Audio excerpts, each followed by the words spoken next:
আসসালামু আলাইকুম। ব্রাহ্মণবাড়িয়া থেকে ছোট এবং নতুন দুইজন উদ্যোক্তা আমাদের খামারে আসছে জিরো বয়সের কিছু কোয়েল পাখির বাচ্চা নেওয়ার জন্য। আলহামদুলিল্লাহ, প্রতিনিয়তই এভাবে আমাদের বাড়ি থেকে অনেকেই এসে কোয়েল পাখির বাচ্চা নিয়ে যায়। আমাদের খামারের কয়েকজন মিলে আমরা রাস্তায় ওদের জন্য অপেক্ষা করতেছিলাম। ওরা প্রথমবারের মতো আমাদের বাড়িতে আসতেছে, ভালোভাবে চিনে না সেই জন্য। আমাদের এখানে কলা গাছে অর্ধেক পাকা একটা ছড়ি ছিল, যেটা আমরা কেউ দেখি নাই। ওরা প্রথমবার দেখেই ছড়িটা কেটে নিয়ে সবাই মিলে সাবার করে দিছে। যাই হোক, আমরা যাদের কথা বলছিলাম তারা আমাদের খামারে এসে পৌঁছে গেছে। ওরা দুইজনেই খুব ছোট মানুষ, কোয়েল পাখির খামার করার সিদ্ধান্ত নিছে এবং জিরো বয়সের বাচ্চা দিয়েই ওদের খামার জীবন শুরু করতেছে। আমাদের খামারে ওরা আসার পরে ওদের দেখেই আমরা যে জিনিসটা বুঝতে পারলাম, খামার করার মধ্যে ওদের অনেক বেশি আগ্রহ এবং নিজের প্রতি অনেক বেশি আত্মবিশ্বাস আছে। আর এই আত্মবিশ্বাসটা প্রত্যেকটা খামারের থাকা উচিত, আর প্রতিটি খামারই অনেক বেশি পরিশ্রমী হওয়া উচিত। ওরা মূলত আমাদের কাছ থেকে এখন 400 পিস জিরো বাচ্চা নেবে। আমাদের এখান থেকে যতগুলো সুস্থ সবল বাচ্চা আছে সবগুলো আমরা ওদেরকে দিয়ে দেওয়ার চেষ্টা করতেছি এবং দুর্বল যে বাচ্চাগুলো আছে সেগুলো আমরা এখন না, শুধু সবসময় আমাদের নিজেদের এখানে রেখে দিই। আর এই বাচ্চাগুলোকে সবসময় আমরা আলাদাভাবে ব্রুডিং করি। কিছুদিন পর যখন বাচ্চাগুলো বড় হয়ে যায় তখন আমরা খাওয়ার জন্য কারো কাছে বিক্রি করে ফেলি অথবা আমাদের নিজেদের খাওয়ার জন্য রেখে দিই। আমরা সবাইকেই সবসময় সুস্থ সবল বাচ্চা দেওয়ার চেষ্টা করি এবং এভাবেই সবসময় দিয়ে যাবো ইনশাআল্লাহ। কারণ আমরা জানি আমাদের কাছ থেকে যারা জিরো বয়সের কোয়েল পাখির বাচ্চা অথবা বেশি দিন বয়সের কোয়েল পাখি নেয়, তাদের মধ্যে বেশিরভাগ মানুষ আমাদের ভিডিও দেখে অনেক আত্মবিশ্বাসের সাথে আমাদের কাছে কোয়েল পাখি অর্ডার করে। আর এই বিশ্বাসের মর্যাদা যতদিন আমাদের খামার টিকে থাকবে, আমাদের খামার থেকে বিভিন্ন রকমের জিনিস যতদিন পর্যন্ত সেল করব ততদিন রাখার চেষ্টা করবো ইনশাআল্লাহ। অনেকে আমাদেরকে ফোন দিয়ে বলে, ভাই এক খামারের কাছ থেকে 200 পিস মহিলা কোয়েল নিয়েছিলাম, এর মধ্যে 100রও বেশি পুরুষ কোয়েল দিয়ে দিছে।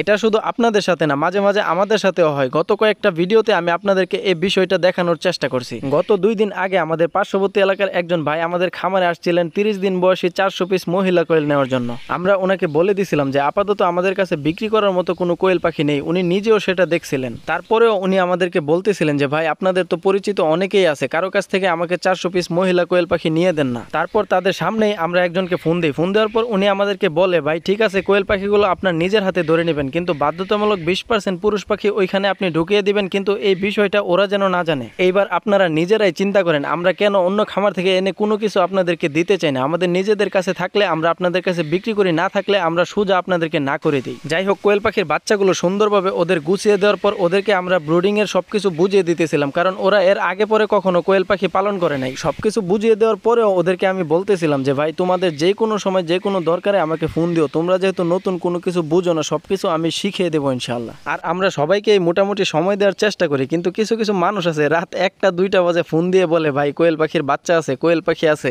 আপনারা আমাদের কাছে কোয়েল পাখি অর্ডার করলে দিনের বেলা যোগাযোগ করার চেষ্টা করেন, রাতে ঘুমের সময় কল না দিয়ে দিনের বেলা সারাদিনে যে কোনো সময় কল দেন, আমরা অবসর থাকলে আপনার কল রিসিভ করবো ইনশাআল্লাহ। যাই হোক, সবাই এই নতুন উদ্যোক্তাদের জন্য দোয়া করবেন এবং আমাদের জন্য দোয়া করবেন। সবাই ভালো থাকবেন। আসসালামু আলাইকুম।